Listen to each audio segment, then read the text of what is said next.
Cursor is one of the best AI-powered code editors, and as of May 6, 2025, students can get the Pro version completely free for 1 full year. But before you go and sign up, there are a few important details you need to know about, especially their verification process, that will save you both time and trouble. Let's break it down. The most important thing to know is that you can only get the student discount if you have a .edu email and go to a university located in one of the eligible countries listed on their website. This is crucial because many students, even after being verified by ShareID and receiving the discount, have had their discount revoked a few days later. So why is this happening? Well, the main reason is that Cursor doesn't clearly explain all the requirements upfront. The eligibility criteria are listed in their FAQ, but it's easy to miss because it's at the bottom of the student sign-up page. So to get the student discount, it's not enough to just pass ShareID's verification process. Cursor also applies their own rules. 1. You must use a .edu email. 2. You must attend a university in one of the approved countries.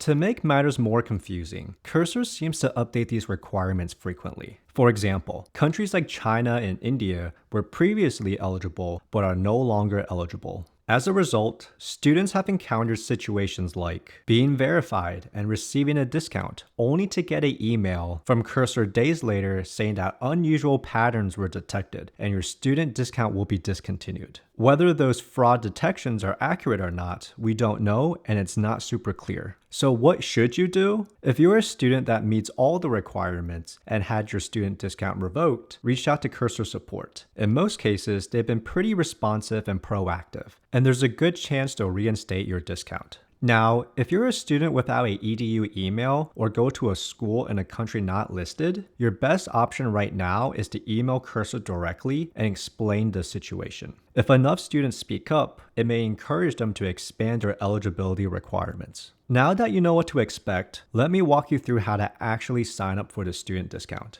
Go to cursor.com/student and click Verify Status. When it tells you to log in, make sure you log in with your EDU email. Do not use your personal email, or this will not work.